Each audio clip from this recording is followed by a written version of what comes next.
So I remember a while back, I made a video because I talked about a few videos talking about Star Wars, and I remember I think it was with Kenobi. I'm almost positive it was with the Kenobi series when they came out with a book about how Kenobi was actually part of the LGBTQ community. They came out with a book mentioning that, like making it official, whatever.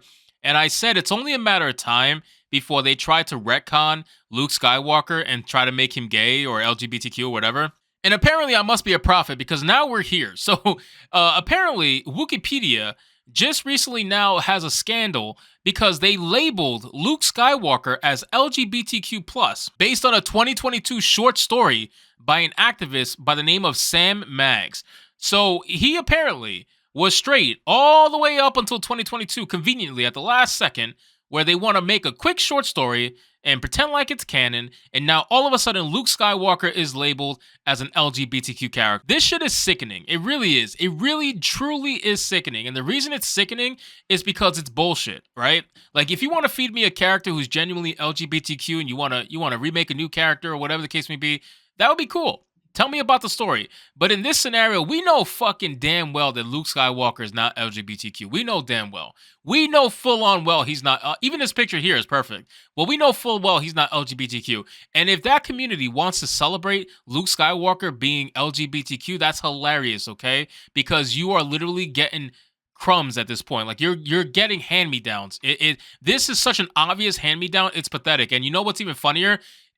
I think this is happening because of the whole drama that happened with Mark Hamill. Mark Hamill got caught liking J.K. Rowling's tweet, and he basically got canceled, or essentially they tried to cancel him. And it's hilarious because he literally panders to the mob 24/7. That's his entire Twitter feed is pandering to the mob 24/7. So when they came after him, I thought it was pretty funny.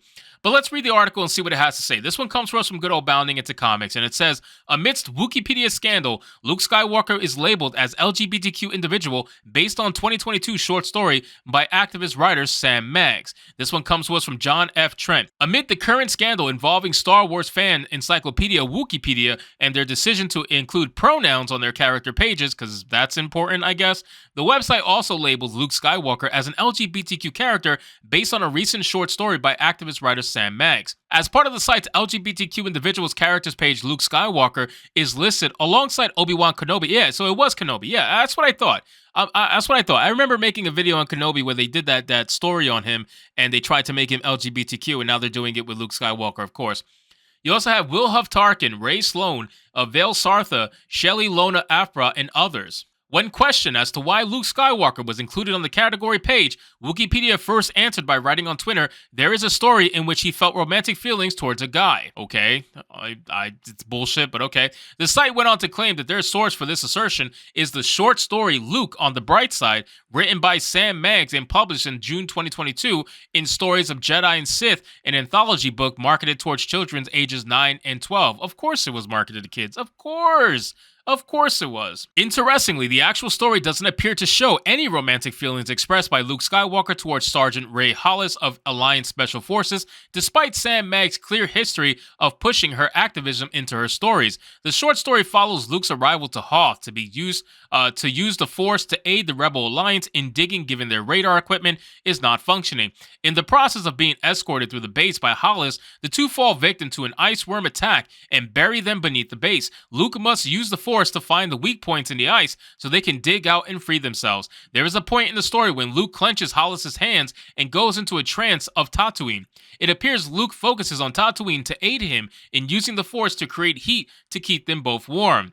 So that's their version of gayness, right? I guess it's gay with the Force or something like that. I don't really know, but wow, I mean, come on, man. This is what they do, right? So this is what they do with your stories. Like the stories you have grown up to love and appreciate, they are taking those stories, destroying them, and they're giving it out to quote unquote diverse groups when we all know they're just hand-me-downs. That's all it is. They want these people to be obsessed with the corporation, right? So the only way you can get these people obsessed with the corporation and defend the corporation is by giving them hand-me-downs, by giving them little crumbs that are going to keep them coming back for more. So they know if they can indoctrinate these groups and make them really believe that this company gives a crap about them and making stories that reflect them, then yeah, they're going to do it because they feel like there's money in it. It has nothing to do with anything else other than money and also a little bit of control. But it's more so money. It's the long game. It's not the short game. They might lose money now, but they're gonna get money more as people more later as people become more and more indoctrinated. It says Mags writes, I look down at our faintly glowing hands and then back up at Ray. I wouldn't say he looks happy.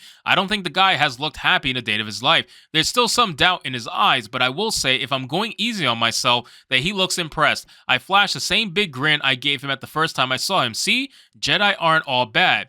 The two then begin to use their heated hands to dig their way out. The story ends with a hopeful Luke, but one who is not expressing any kind of romantic interest in Hollis. Mag concludes, and when we start to dig, it isn't long before the light breaks through. Just like I saw in my mind's eye, the Force has never steered me wrong. I know it never will. So of course, there was no gay shit. There was no gay shit in this whatsoever. It's people looking for things that they want to see. And this is stuff that we see all the time in other forms of media, like Velma, for example. People are saying, oh, Velma's always been gay. Always. We've seen it. We've seen hints at it.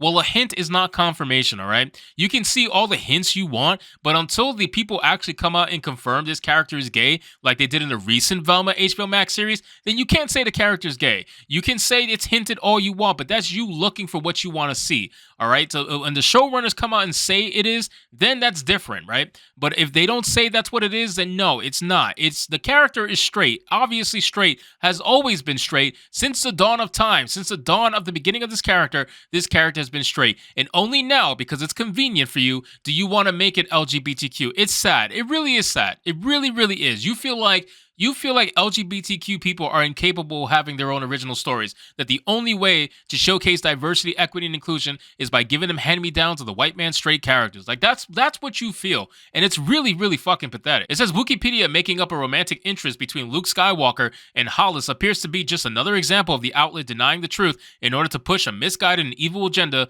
that was most recently showcased when they decided to include pronouns on all their character pages. Now listen, I don't remember them ever using pronouns, right, in Star Wars, so obviously if you're pushing pronouns on a Wookiepedia page, it's very clear where your mind's at. It's very clear where your mindset's at, your agenda's at, and it's not in the benefit of Star Wars. Like, you're using Star Wars as a means to infiltrate political ideology into it. That's what you're doing, and it's really sad, man. Star Wars as a whole is such a dead brand to me. I haven't been excited for anything Star Wars in such a long time. The last thing I was excited for was Jedi Fallen Order. Like, that game from EA was badass. I really enjoyed that game a lot. It was fantastic. The gameplay was fantastic. The story was pretty cool. Overall, great game. It was like Dark Souls with Star Wars, which, I mean, you can't ever go wrong with that.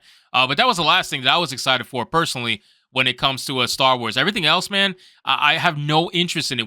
If they announce another movie, I'm not going to be interested at all. I'm not. The only time I'm probably going to watch it is because I have to unfortunately hate watch it to review it for the channel. But if it wasn't for this channel, I swear to fucking God, I would not watch that movie. Thank you so much for watching this video. I hope you did enjoy it. If you did, consider leaving me a subscribe. I would greatly appreciate it. Don't forget to like the video, comment, let me know what you thought, and I'll see you guys on the next one. Hypnotic out.